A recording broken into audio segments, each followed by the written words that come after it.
katapos na balaga na sitaw. Ito yung nauna mga idol. Ayan, malago na siya. Tapos na nating balagan. Wala rin nasira ang mga dahon niya.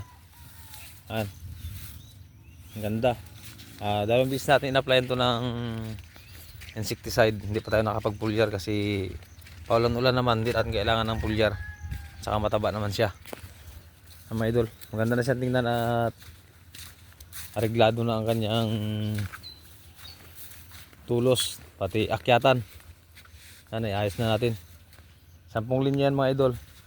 Nasa kulang-kulang 700 puno. Ito yung huli natin. Sa mga idol, yung huli nating tinanim na sitaw. Malapit na rin. Bali bukas siguro ng hapon o Lunes ng umaga. Magsisimula tayo magbalag. Depende kung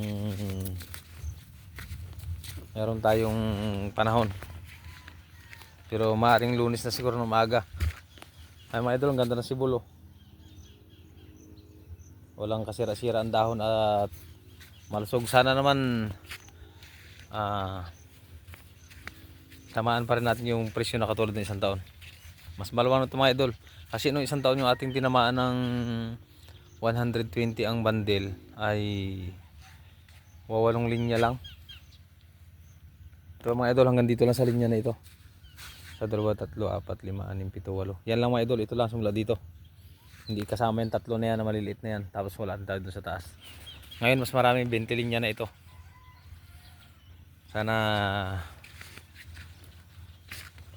tumama tayo para makakuha tayo ulit ng puhunan.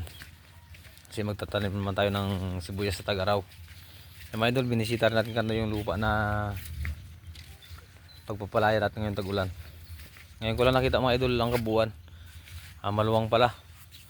At tingin ko kukulangan tayo sa binhi.